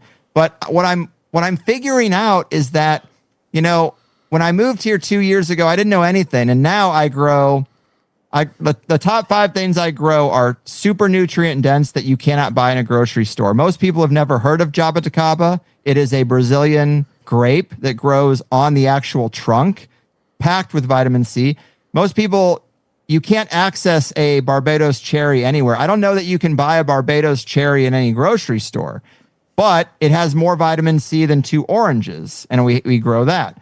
The mulberries that we grow, the reason why you don't buy mulberries in a store is because they don't last long enough to get them to market. They'll mold, but you eat them right off the tree and they're fine. They also have 3 times the vitamin C of a blackberry or a blueberry. So the most nutrient-dense stuff that exists, you cannot buy in a grocery store, but you can grow for free. You just need land, and they've worked really hard to make sure that it's hard for many of us to have land. So, over all the years, what's your favorite conspiracy? If you love talking about it, it's just, there's certain things for me I love to talk, hidden history, viruses. Yeah. I love talking about. What was your take? Well, we're talking about it. I think right now the thing that charges me up is just knowing that the biggest conspiracy is perception management, that we have zero power. Materialism is the only name of the game. You cannot affect reality. And nature is scarce. The shows like Alone and Naked and Afraid, they show us those to scare you, because yes, you plop any person down in nature with zero resources and you might be dead in 3 days. But that's not how it actually works. You can cultivate the land, and the biggest problem is that our grandparents didn't do this for us. Like, the way a family should work is that there is a big plot of land that you hand down to the next generation that has the abundance engine running on it. And, we could do that many times over. So I do get, you can kind of hear, I get passionate about this now, and I used to think it was quite boring. But going back to the secret societies and all this stuff, all the way back to Babylon, the name of the game has always been, we can only be the kings if people think, if we scare people into thinking they need us. We don't need them. Native Americans, when you look at the stories of the early settlers here, you look at their stories, they said there were so many trees that a squirrel could go from the Mississippi River to the East Coast without touching the ground. They would take their horses and they would try to cross the Hudson River, and their horses were stomping on fish because there were so many fish in the river that they couldn't even cross without killing a bunch of fish. Because the name of the game for the elite is depletion. They want to deplete everything and poison everything so that you can't regenerate it. I mean, obviously, I think you always can because nature's a tough bitch. But they've done everything they can to poison the land and try to, because first they convince you it's not possible. And then while you're in that state, they poison everything and trash everything so that it's really hard to get it moving again, but you still can do it. Any soil can be revitalized. Any dead soil can be revitalized really easy by just putting any organic matter on it. Throw your kitchen scraps out. The chickens will eat it, and what the chickens don't eat will go into the ground, and then you plant things in that and it grows. It's really super simple, but we aren't taught any of it, and that's intentional. They want us on that titty. Get off the titty. Get off the titty. What a great way to end the show. Get off the fucking titty. Well, Greg, you are one of the best to do it. You're a great guy. Sorry for your loss. Sorry for your dad. Sorry for Greg. I mean, for White. I'm sorry about both Gordon. of that. It is very tragic when the older we get, the more heroes we lose. Yes, And, I'm learning that. And it just sucks, dude. It sucks. When you're young, your grandparent passes away. It's like the shocking thing that there's an end to the story. And then as you get to a certain age, you start losing so many people. And, you've been in the game for a while. You've been proven right time and time again. So I hope that you are enjoying your life, buddy. You deserve it. You've done a great service to everybody. And, I've gotten to this place where it's like, oh, don't worry about the sleeping sheep.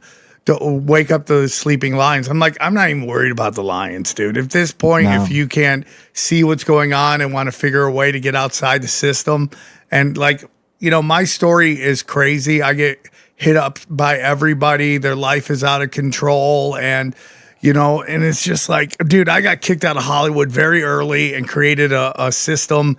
And Dana is a big part of that. And we create a system that's outside of the system. So when COVID hit, we were thriving. We didn't miss a fucking beat. And you've done that as well. So congratulations on that. One more time, Greg, please tell them where they can find you.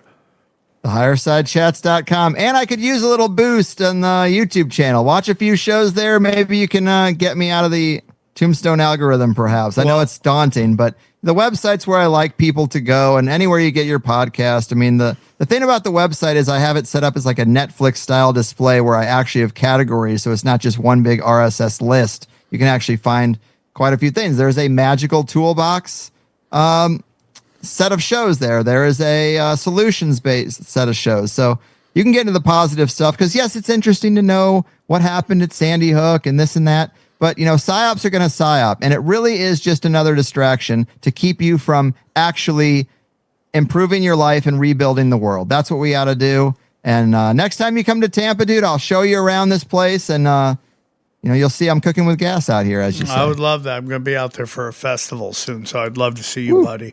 You are the man. I always don't hang up, but thank you for coming on. I hope you guys enjoyed this. Rest in peace, Gordon White. And we'll let's break down the episode. So, what'd you guys think of Greg Carlwood? Man, I felt for him. You can feel he was sad his homie passed away, Yeah. That sucks, man. It's the worst. Like, I mean, do you have like a backup in case they take you out? Backup. No backup. And it's like, you need a will. I'm like, I'm going to live forever. Johnny, what are we going to do? Oh, we're calling his brother in. His shredded brother. My shred brother who doesn't believe in conspiracy. That's right. Yeah. That'll be a great conspiracy show. We're just I don't know. I don't want to hear this. Well, we're going to have a big talk with him before. We're going to be like, okay, you're going to play a character called Sam Tripoli. Okay. Just put these glasses on, wear this Raiders hat. Wear this fat suit. And I'll give you a script. We'll just prompt him on the screen there. Just move your mouth and we're going to AI you. What we're just going to put his face in shadow. The brim of your hat's just going to come out so far that you can't quite see his face. Because he looks like you a little bit. And then we'll tell him. For sure. And then we'll convince. He's the genetically superior version of me. You think we can convince people that you're back on like the mask? Because he's gonna have to wear a mask. We have to yeah. somehow tell them like, hey, Sam's so concerned about his face. He's worried about Ebola. Yeah, he's now wearing a fucking pussy riot hat. terrain theory out the door. My brother's first. I was wrong about viruses. It's wrong, I'm right. They're killing people. I'm glad I survived. Anyways, why is Sam's hands bigger? Anyway, don't worry about it.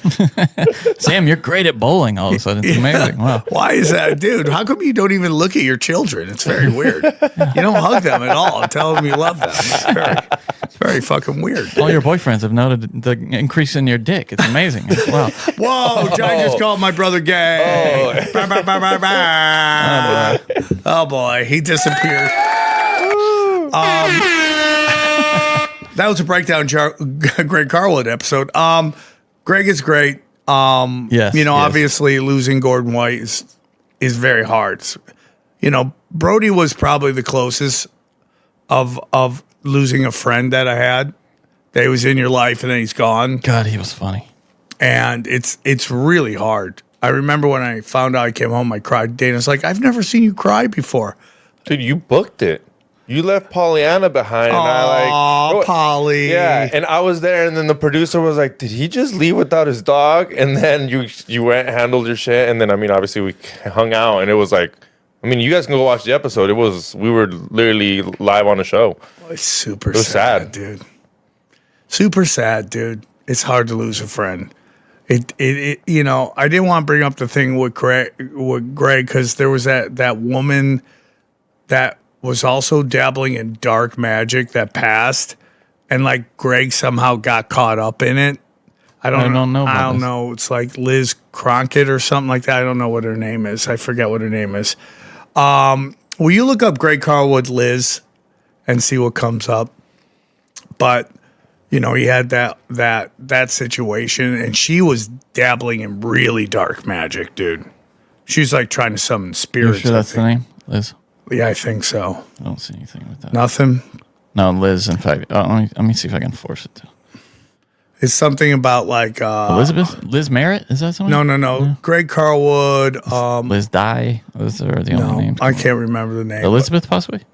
Maybe. Is there another thing I can search? Look up Greg Carlwood, woman, and Ouija board. Okay. See if you can look up that. Exorcist discusses possession and Ouija board history. Greg Carlwood said chats. Occult rejects came up as the first result. I don't. Okay, it's fine. But the point is, this woman was very well known, and she was like talking about She died? Yeah, mysteriously, and it was a big thing. For Jessa Reed, is that? No. Jessa Reed. I miss Jessa Reed. We got to get her back on. Jessa Reed's the one who did, like, drank her own pee when she was tweaking. Oh, yes, of course. Yeah. I remember. Dude, we've had a couple people talk about drinking piss on the show. Yeah, but that one's unforgettable. Yeah. That's funny. Nothing. It's been almost deleted from the internet. I've tried every imaginable search term. Johnny, you know how he said you can just buy an acre and kind of just let stuff kind of grow? Is that like doable? Like you can where you said get a automatic coop head and stuff? Yeah, I mean, like you said, you gotta. That's what Liz Cronkite. That's who it is, I think. Crockett or Cronkite? I think it is her. I don't know if she's still alive. Kronkin? Hold on. Crokin? Hold on, Johnny. We shut the fuck up. There's someone called Liz Crokin who is alive, apparently. Yeah, He's an American columnist and conspiracy theorist, according to Wikipedia. Yeah, that's not her. She's still alive. Sorry to Liz Cronkite. I'm trying to figure out. I don't know what her name is. I'm sure we're going to get yelled at in the comment section. Somebody's like, it's fucking this bitch. But, yeah, man. Gordon White was a good dude. He's been on the show. Very smart guy. Very smart guy. Very interesting person. And, it sucks when you lose people like that. Really, I mean, like, as you get older, the more people you lose. Listen, weird transition, but if you go to samtripoli.com, tonight, I'm going to be at, tonight and tomorrow, I'm in La Jolla at the world-famous Comedy Store celebrating the 50th anniversary of the Comedy Store. Albuquerque, New Mexico, 1000th episode of Tinfoil Hat in Austin, June 18th.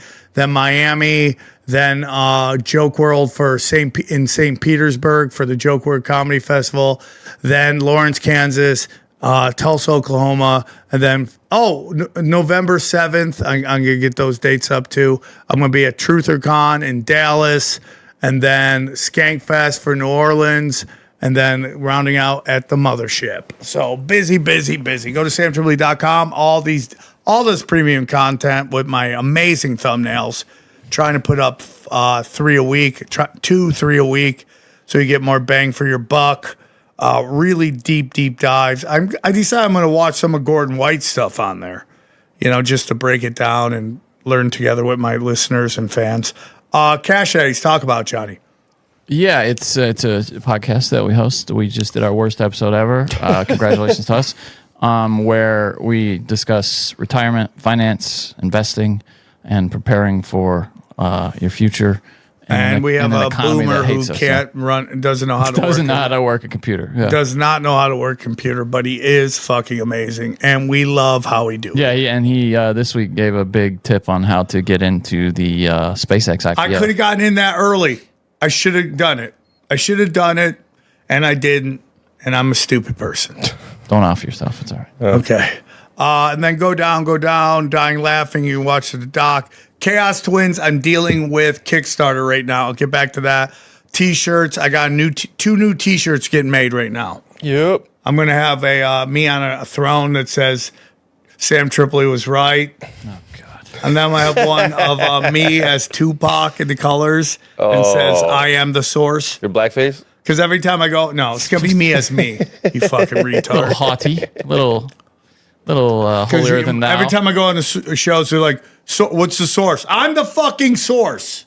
Are you doing like the stomach tattoo where he says Thug Life? I'm going to do the one. I found this cool design of him where he's doing this. And I'm just going to have it as me and just says, I am the source. Sam Tripoli, I am the source. T-shirts available at tinfoil.t-shirts.com. Gold and silver, support our good friends. They've been sponsoring shows for years now. AquaCure Hydrogen Brown Gas, Harley Ray, Candles and Crystals, and then our good friends at Chemical Free Body. Took it today. Loved it very much. Anything else, guys? Check out my podcast, Extreme Marks the Spot. Please go check it out. Yeah, Broken Sim is out there in the world. Check it out. Also, I'm on Twitter arguing with people all the time. Johnny Woodard on Twitter. Okay, go to World War Debate. Good news, things are coming. We're about to announce a date. And World War Debate, thank you. And then we're about to announce the debate. And then finally, at the end, if you go to youtube.com/Sam Tripoli, Good comedy, Sam Tripoli Comedy. Oh, you want the other one? Okay, Yeah. I got you. If you go check that out. Also, check out our YouTube channel. Please support us. Yeah, you go there. I just put another 15-minute. It's right there. It's the called truth. Opiate for the Asses. Teach the children well. Dude, those are the females that are your fucking shows. I should go that's more a often. fucking thumbnail. The chicks were hot though, dude. They were hot. Well, go check it out. The comments are all like, "This is fucking insanely funny." So check that out. Back to mysticism. Is it Tracy Twyman? Yes, that's it. Tracy Twyman. Thank you, Johnny. Yes, she's an American author and researcher, best known for writings on the occult symbolism, secret societies, and alternative interpretations of history. Yeah, I mean, you start dabbling in that shit, it gets bad fast. Oh shit! She had a video right before she died. Yeah, it gets very, very crazy. Mysticism, your guys' thoughts, Johnny, as a Christian, what do you think? I'm careful with it. I don't, I mean, anything where you don't know the rules, it's a game where you don't know the rules, that worries me. Do you know what I mean? Like, what are the rules to that? Whose rules are you believing? Right? Like, because there's some people who will tell you that anything you get is going to cost you something. I totally buy into what he's saying about, like, what was he saying? Like, it's an opportunity multiplier or whatever. Like, where you got to apply yourself, apply to the job, be positive mentally. Like those things are benign and possibly beneficial. But anything where you're getting into magic and the occult and all Makes that you stuff. nervous. Yeah. Again, dude, I'm on this Sam Tripoli TP USA thread. I mean, these guys are going deep, dude. What do they think about this? Well, they go deep, like into basically the manipulation of Judaism, the manipulation of Christianity, with who founded Islam. Like all there's this a lot shit, of funny business there. Yeah. and all of it. Yeah. And and again, it gets into like dark arts and and child sacrifice and all that shit, and it's like really crazy. The best guy to listen to is everywhere now is Wes Huff. If you want to go back on the early Christian texts, nobody knows that shit better than him. Do you like him? Yeah, I do. He knows all the. I mean, he speaks and can read all. Or not. I'm sure. Johnny, he you doesn't speak love all of them, but readers, dude. He can read the original scripts. Like he knows, and he's an expert in handling the old manuscripts and stuff. And I think it takes someone like that to kind of separate the bullshit from the real shit. So anyway, I like that guy. What's your thoughts on mysticism? I mean, it sounds weird because praying is trying to kind of making shit happen, and it happens. Manifestation. Yeah, when you do it, it happens. When you pray for something, and you can't just pray for something and not actually try to do the act of doing it. So I guess it's part of praying and actually manifestation and actually going and do it. Like you can't just pray to get a job and sit in your house and you're going to get a job. It's also praying and then going to go and doing the action. But Johnny, do you pray I do. Yeah. every morning and night? Do you get on Not your every knees? morning and night. No. I mean, the Bible even says that, the famous faith the size of a mustard seed is enough to move a mountain if you have genuine faith. And I just think genuine faith, genuine belief is incredibly uncommon. I wish I would have asked Greg what he thought where Jesus' role in the whole thing is. Yeah. so how, Even I asked this very deep thread. Was Jesus, what's your thoughts on Jesus? Go, was he real? Yes. So even they are like, Jesus was real. So how you brought up that Santa Muerte thing? Some of my Santa homies actually practice that. Yeah, I know, dude. Yeah, and one of the rules is for one of the big guys that practices is when he's on tour, that candle can't go out. He'll send some of his homies, his workers to go and keep that thing lit. They have to give it's rum. It's got this certain thing. It doesn't look evil. Like I'm saying, It's not rum? You have to give it rum. It likes to drink rum. That's what it's. Yeah, I know it's You're liquor getting of demon choice. shit faced or entities. Yeah, and you give it rum, and you got to keep like the a chia candle pet. lit. Yeah, and it doesn't look evil because you would assume it's evil. So I don't know if it's good magic. It's still magic or whatever it is, but it's still creepy because you have to keep it thing. And I'm like, well, what if it turns off? Does your magic go away? Like, what happens if that candle, for some reason, a big gust of wind comes up and blows it out? Like, what happens to you? They got to relight it. That's why they're there. Yeah, it's just weird to know like that. No, it is weird. And listen, I said this a lot to myself when I talk to myself. My brother's like, what are you doing right now? I go, nothing. He goes, are you talking to yourself? I'm like, yeah, I'm your brother. You don't know that yet? I talk to myself more than I talk to anybody. I talk to myself more than I talk to Dana. She's so pissed. You talk to yourself more than you talk to me. That's great.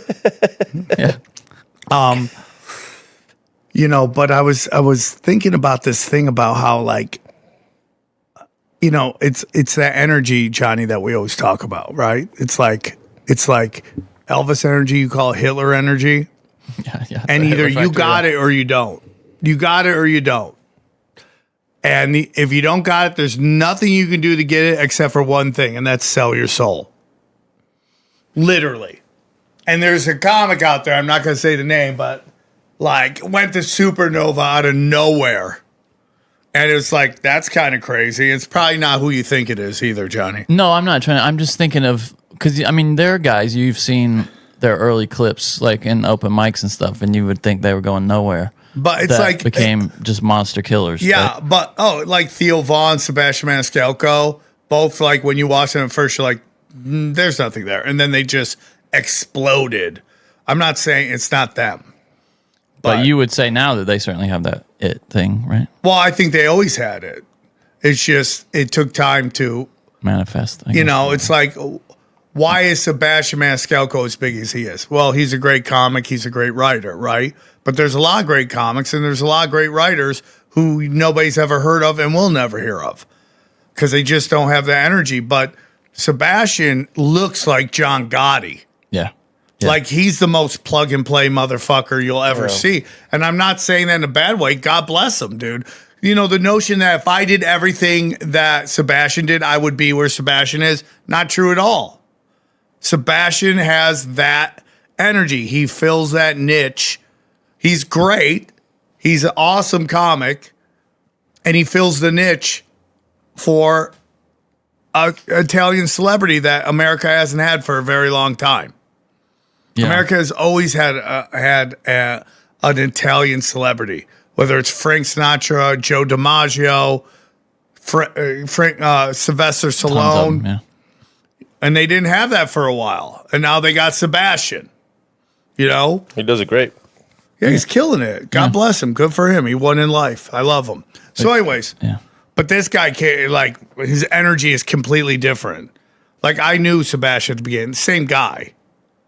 Just more of himself now. Nicer clothes, nicer cars. You know, in your backyard, you could have a couple chickens. Not there, dude. It's maybe chickens. But Dude, I'm telling I've been you, there's seeing a guy coyotes everywhere. There's a guy around the corner from my house that has like 4 goats and a whole coop of chickens in a yard the size of yours. I want a bigger. I'm going to talk to Dana, being like, we got by land. That's what we finally have a big yard now. The place we're going to, and it's, Johnny's going to come in overalls now. And Fucking sell us cowboy eggs. hat. He's gonna sell us Well, eggs. hey, y'all. The Just a neighbors- farmer, Johnny. whole family of bears across the street. A what? Yeah, a couple days ago. Yeah, we're just right up here in Topanga. A bear? Like holy Bears, fuck. yeah. Dude, I've been Bears, seeing big coyotes black all bears. over the valley lately. Oh, dude, 2 of them followed me home from the grocery store last night, or 2 nights ago. Yeah. Oh, they were like, we can eat that ass. No, they don't really want to mess with people. They're just, I think some idiots feed them, so Yeah, they're looking 100%. for food. All You right. get these stupid ladies. I just want to say, with respect to what you always talk about with Hollywood, we had that huge horror movie I was talking about, Obsession, that was done by quite a young guy in his 20s that just did TikToks and shit. And now it sounds like this Backrooms movie, 20-year-old director, dude. No. Yeah, and they're saying it might be the first $100 million movie from a 20-year-old director. Isn't that crazy? When does it come out? Soon, I think, Yeah. end of this month, something like that. So it could be what you were saying, where they finally just Go outside the system. let merit take over again, or for the first time. You're Possibly. always going to have rich kids being fucking shoehorned in. It's Yeah. always going to happen. But maybe better. But rich you kids. can't control the spout, right? Like, or the bottleneck. You got to open it up. if you want to make money. Yeah. You got to get back to a meritocracy. and reach people. You got to. You can't. And again, it's not the money that they're upset about losing. Yeah. It's what the money means, It's though. the reach. Yeah, people, money. Right, box Johnny. If a office movie means- does well, that means a lot of people went and watched it. Exactly. That's what they're worried about. Yeah. No, they can't program you. box office is a proxy for attention. Yes, Johnny. Yes, Johnny. All right, guys.